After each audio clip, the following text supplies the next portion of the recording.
देखो, जब एग्जाम के लिए पढ़ना ही है, स्टडी को टाइम देना ही है, और जब स्टूडेंट हो तो पढ़ना ही पड़ेगा, है ना। तो क्यों ना पढ़ने का सीक्रेट जानो। तो जब आप पढ़ाई करोगे तो मन भी लगेगा, कम समय में ज्यादा से ज्यादा पढ़ाई करोगे, पढ़ा हुआ याद भी रहेगा। क्योंकि एक स्टूडेंट के लिए पढ़ाई सबसे ज्यादा इंपॉर्टेंट होता है। पढ़ाई नहीं तो स्टूडेंट नहीं। पढ़ाई ही एक स्टूडेंट को फर्श से अर्श तक ले जा सकता है। क्योंकि बाबा भीमराव अंबेडकर साहब कहते हैं, शिक्षा तो वो शेरनी का दूध है जो पिएगा वो दहाड़ेगा ही। तो समझ गए कि पढ़ाई कितना इंपॉर्टेंट है। पर कुछ स्टूडेंटों के लिए पढ़ना तो आसान होता है, जबकि बहुत सारे स्टूडेंटों के लिए पढ़ना मुश्किल। तो ऐसा क्यों होता है? वो चाहकर भी क्यों नहीं पढ़ पाते? क्योंकि हर स्टूडेंटों को कहीं ना कहीं पढ़ने का तो मन करता है, पर कुछ चीजें हैं जो उन्हें पढ़ने नहीं देती। तो ऐसा क्यों होता है, स्टेप बाय स्टेप इस वीडियो में हम जानेंगे।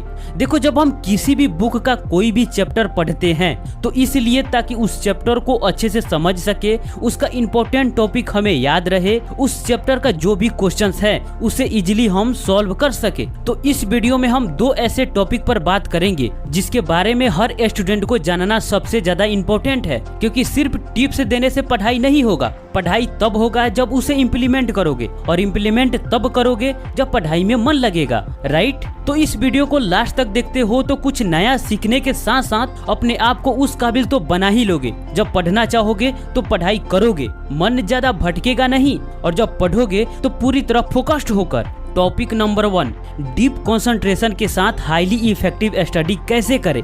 देखो, अगर स्टूडेंट की कोई सबसे बड़ी प्रॉब्लम है ना, तो वो है पढ़ाई में कंसंट्रेट नहीं कर पाते। जब पढ़ाई के लिए बैठते हैं तो कुछ ही समय बाद पढ़ाई से मन उबने लगता है, और जब मन ही नहीं लगेगी तो पढ़ाई भला कैसे होगी। और सबसे बड़ी यही एक कारण है जिसे कई स्टूडेंट एग्जाम में या तो फेल हो जाते हैं, या किसी का नंबर कम आ जाता है, या कोई पढ़ता है तो याद नहीं रहता। और कंसंट्रेशन भंग होने का एक नहीं कई कारण है। नंबर 1, पढ़ने से पहले आप खाते क्या हो। अगर भारी खाना जैसे चावल खाते हो, वो भी पूरे ओवरलोड, उसके बाद जब पढ़ोगे तो नींद आएगी ही। या तो पढ़ने से पहले कुछ खाओ ही मत, या कुछ खाओ तो बहुत कम। अगर पढ़ने से पहले कुछ खा भी रहे हो तो कुछ ऐसा खाओ जिसे नींद आने की संभावना ना हो। नंबर 2, आप कब और किस जगह पर पढ़ाई करते हो। आप पूरे दिन अपने माइंड को उलझाकर उसकी पूरी एनर्जी को खत्म करके शाम को अच्छे से पढ़ाई कर नहीं पाओगे। और जगह ऐसा जिसका माहौल अशांत हो, तब भी नहीं पढ़ पाओगे। नंबर 3, आपका मेंटल और फिजिकल लेवल क्या है। मेंटल मतलब मस्तिष्क की ऊर्जा, और फिजिकल मतलब शारीरिक ऊर्जा। ये दोनों बेहतर पढ़ाई के लिए सबसे ज्यादा इंपॉर्टेंट है। नंबर 4, पढ़ने से पहले आप क्या करते हो। उस इंसान से तो पढ़ाई में कंसंट्रेट कर पाने का कोई उम्मीद ही नहीं किया जा सकता जो पढ़ने से पहले कई घंटे सोशल मीडिया पर या गेम खेलने में बिताया हो। और मुझे लगता है कि अब स्टूडेंट के लिए ये सबसे बड़ी प्रॉब्लम बनते जा रही है। इतना ही समझो कि जिस इंसान का मन आसानी से सस्ता मनोरंजन की ओर डाइवर्ट हो जाता है, वो कभी भी अपने लाइफ में कोई अर्थपूर्ण काम नहीं कर सकता। वो अपने किसी भी टारगेट को अचीव नहीं कर सकता। इसे मिलता कुछ नहीं, पर आपका जाता बहुत कुछ है। आप 10 दिन के लिए सोशल मीडिया यूज ना करो, इससे कोई फर्क नहीं पड़ेगा। लेकिन आप 10 दिन के लिए पढ़ाई ना करो तो उससे बहुत फर्क पड़ेगा। अगर मनोरंजन के तौर पर ले भी रहे हो तो उतना ही लो जिसके वजह से नुकसान ना हो। मैं नहीं कहता कि आप इसे कंट्रोल करो, क्योंकि मोबाइल आपके पास चलकर नहीं आता। सोशल मीडिया ऐप अपने आप ओपन हो नहीं जाता। आप मोबाइल के पास चलकर जाते हो और ओपन करते हो। मैं कहता हूँ कि आप खुद को अंदर से स्ट्रॉन्ग बनाओ, क्योंकि बाहर की दुनिया बहुत स्ट्रॉन्ग है। अगर आप मेंटली वीक रहोगे तो आप हमेशा सस्ता मनोरंजन की जाल में फंसते रहोगे। लेकिन अंदर से स्ट्रॉन्ग रहोगे तो आप खुद डिसाइड करोगे कि मुझे कब क्या करना है और कब क्या नहीं करना है। देखो, एक स्टूडेंट के लिए 3 चीजें सबसे ज्यादा जरूरी है। मन शांत हो, मन कम से कम भटके, मन तनाव मुक्त हो, कोई चिंता ना हो, खास करके तब जब आप पढ़ रहे हो। और जब पढ़ रहे हो तो पूरी कंसंट्रेशन के साथ। और बेहतर पढ़ाई के लिए कितने भी तरीके क्यों ना बता दिया जाए, कितना भी मोटिवेट क्यों ना कर दिया जाए, जब तक मन साथ नहीं देगा ना दोस्त, तब तक कोई तरीका काम नहीं आने वाला। तो इसके लिए करना क्या होगा। देखो, मन को जबरदस्ती कंट्रोल नहीं किया जा सकता। आपको कोई कितना हो भी बोले कि मन को कंट्रोल करो और पढ़ाई में लगाओ, नहीं हो सकता। थोड़ी देर के लिए पढ़ोगे फिर मन भटकेगा। तो इसका एक ही उपाय है, अपने सांस पर कंट्रोल करो, मन अपने आप कंट्रोल में आने लगेगा। और अपने मन को जहां लगाओगे वहां लगेगा। अभी तक आप जितने भी महान व्यक्तित्वों को जानते हैं, जैसे स्वामी विवेकानंद, ये लोग अपने मन को कंट्रोल नहीं किए, अपने सांस पर कंट्रोल किए। मन तो अपने आप कंट्रोल होता चला गया। देखो सिंपल फंडा है, सांस पर कंट्रोल करो, मन कंट्रोल होगा। मन कंट्रोल होगा तो बाहर की सारी चीजों पर आपका कंट्रोल होगा। ये मेरा खुद का एक्सपीरियंस है और कई सारे बुक में मैंने पढ़ा भी है, तो इसे आप हल्के में मत लेना।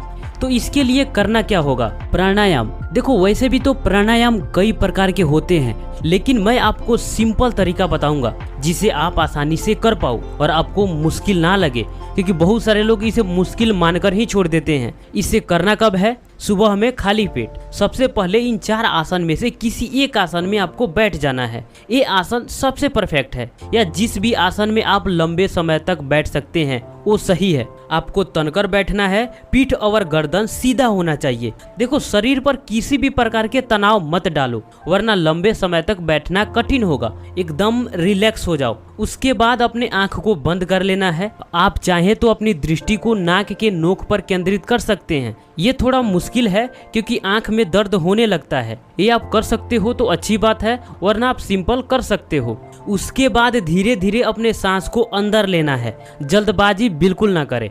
लंबी गहरी आपको सांस पेट के अंदर भरना है और फिर लंबी गहरी सांस आपको बाहर छोड़ना है। बाहर छोड़ते वक्त आपका पेट अंदर जाने लगेगा। आप अपने सुविधा के अनुसार इसे 10 से 20 बार दोहरा सकते हैं। जब आप सांस ले रहे हो और छोड़ रहे हो तो आपका फोकस सांस पर होना चाहिए कि मैं सांस ले रहा हूँ और सांस छोड़ रहा हूँ। इससे आपका ध्यान दूसरे जगह नहीं भटकेगा।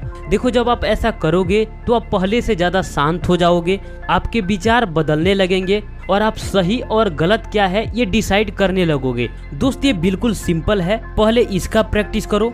उसके बाद आप अनुलोम विलोम प्राणायाम कर सकते हो। उसके बाद आप नाड़ी शोधन प्राणायाम कर सकते हो। देखो इस प्राणायाम के बारे में हर स्टूडेंट को जानना चाहिए और इसका प्रैक्टिस करना भी चाहिए। देखो जब आप इसका प्रैक्टिस करोगे तो आप एक नॉर्मल स्टूडेंट नहीं रहोगे, ये मेरा गारंटी है, क्योंकि इससे आपका फोकस पावर बढ़ेगा, एनर्जी इंक्रीज होगा। मन हमेशा पहले के जैसा इधर उधर भटकेगा नहीं और पढ़ाई में मन भी लगेगा। इससे आपका याददाश्त भी बढ़ेगा। आप देखोगे कि आप पहले से ज्यादा पढ़ाई कर रहे हो और जब पढ़ाई करोगे तो एक बेहतर स्टूडेंट क्यों नहीं बनोगे। टॉपिक नंबर 2, पढ़ने का परफेक्ट तरीका क्या है, जिसे 90% स्टूडेंट नहीं जानते, जो साइंटिफिकली प्रूव्ड है। देखो किसी भी चीज को याद रखने का एक प्रोसेस होता है। जब आप कोई मूवी या टीवी सीरियल देखते हो तो घंटों की कहानी कैसे याद रह जाती है और लंबे समय तक? ऐसा इसलिए होता है क्योंकि मूवी या टीवी सीरियल में हम लोगों को बात करते, चलते, नाचते और गाते देखते हैं। सभी लोगों की आवाज और बोलने तथा चलने का तरीका भी अलग होता है और उसे हम सिर्फ सुनते नहीं देखते हैं, है ना? इसी कारण वह मूवी या टीवी सीरियल लंबे समय तक याद रह जाती है, क्योंकि हमारे दिमाग को फोटो तथा वीडियो के रूप में कुछ दिखाया जाए तो वह ज्यादा लंबे समय तक याद रख सकता है। सोचो कि यदि मूवी या टीवी सीरियल में सभी लोगों की आवाज को एक ही व्यक्ति की आवाज से बदल दिया जाए तो क्या होगा? मूवी की स्टोरी उतनी अच्छी तरह से याद नहीं रहेगी, है ना? ठीक ऐसा ही पढ़ाई के साथ होता है। पढ़ाई की कोई आवाज नहीं होता, कोई चेहरा नहीं होता, कोई वीडियो नहीं होता, सिर्फ किताबें होती है और उसमें टेक्स्ट होते हैं। इसलिए उन्हें याद रखना थोड़ा मुश्किल होता है, लेकिन हमारे दिमाग में टेक्स्ट को याद रखने का एक फॉर्मूला होता है, जिसकी वजह से हम अपने दिमाग में पढ़ाई को भी लंबे समय तक याद रख सकते हैं। पढ़ाई करने का फॉर्मूला क्या है? जो स्टूडेंट एग्जाम में अच्छे मार्क्स लाते हैं वह पढ़ाई करने का एक प्रोसेस को फॉलो करते हैं। इसमें कुछ निश्चित स्टेप होते हैं जिन्हें पढ़ते टाइम फॉलो करना होता है। ज्यादा मुश्किल नहीं है, बहुत आसान है। तो वो फार्मूला क्या है? उस फार्मूला का शॉर्ट फॉर्म है SQ3R। S का मतलब सर्वे, Q का मतलब क्वेश्चन, फर्स्ट R का मतलब रीड, सेकेंड R का मतलब रिसाइट और थर्ड R का मतलब रिव्यू। नंबर 1, सर्वे। आपको जो भी चैप्टर पढ़ना है सबसे पहले उसका सर्वे करना है। जैसे आपको कौन सा चैप्टर पढ़ना है ये तो आपको पहले ही पता रहता है। उस चैप्टर का नाम क्या है ये भी कुछ लोगों को पता रहता है। वह चैप्टर किस टॉपिक के बारे में है ये जानना इम्पोर्टेंट है। उस चैप्टर में कौन कौन सी फोटो है, इससे ये बेसिक नॉलेज हो जाएगा कि इसमें कौन कौन सी चीजें पढ़ने को मिल सकता है। उस चैप्टर में कौन कौन से हेडिंग है, इस पर बहुत सारे स्टूडेंट ध्यान ही नहीं देते। हेडिंग एंड सब हेडिंग आपको याद रखना जरूरी होता है। इसके अंडर में आप जितने भी टॉपिक पढ़ेंगे उसे याद रखने में बहुत आसानी होगी। तो इतना सर्वे करने के बाद आपको यह याद हो जाना चाहिए आपको क्या क्या और किस टॉपिक के बारे में पढ़ना है। Number 2, question. अब आपको उस चैप्टर के बारे में खुद से क्वेश्चन करने हैं। हेडिंग एंड सब हेडिंग को क्वेश्चन में बदल सकते हैं। अगर खुद से नहीं कर सकते तो उस चैप्टर के लास्ट में जो भी क्वेश्चंस दिए गए हैं उन्हें अच्छे से पढ़ो और समझो, ताकि जब आप चैप्टर पढ़ना शुरू करो तो आसानी से आंसर मिल जाए। क्योंकि बहुत स्टूडेंट पढ़ते हैं तो सिर्फ पढ़ते चले जाते हैं, चैप्टर खत्म होने के बाद फिर से क्वेश्चन ढूंढते हैं, जिससे टाइम ज़्यादा लगता है और क्वेश्चन भी जल्दी से याद नहीं होता। Number 3, read. एक बार आपने पूरे चैप्टर का सर्वे कर लिया, अब चैप्टर को पढ़ना शुरू करो। अब जो भी क्वेश्चंस आपने बनाए हैं या लास्ट के क्वेश्चन जो आपके दिमाग में हैं उसका आंसर ढूंढने की कोशिश करो। अब ऐसा नहीं कि सिर्फ आपको आंसर ढूंढने हैं, नहीं। जब आप एक एक लाइन पढ़ोगे और जैसे ही उस क्वेश्चन से रिलेटेड कोई सेंटेंस या टॉपिक मिले उसे अंडरलाइन कर दो या टिक लगा दो। अब आप पढ़ोगे तो पूरी तरह फोकस के साथ, क्योंकि अब आपको किसी क्वेश्चंस का आंसर भी ढूंढने हैं या जो भी टॉपिक आपको लगे कि ये इम्पोर्टेंट है उसे अंडरलाइन करते जाओ। हो सकता है ये टॉपिक क्वेश्चन में बदल जाए, राइट।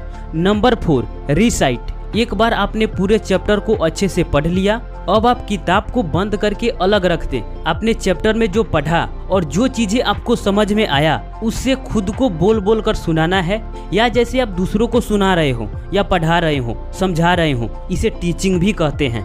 हो सकता है कि आप एक बार में पूरी चैप्टर को कंप्लीट ना कर पाएं, या एक बार में जितना पढ़ा 1 पेज 2 पेज या 3 पेज उसमें जो भी चीजें आपको समझ में आया और जो इम्पोर्टेंट टॉपिक है उसे खुद को बोल बोल कर सुनाना है। अगर आप कुछ चीजें उसमें से भूल जाते हैं तो फिर से आप बुक को खोल करके देख सकते हैं, और इसी तरह पूरे चैप्टर को कंप्लीट करने के बाद भी करना है।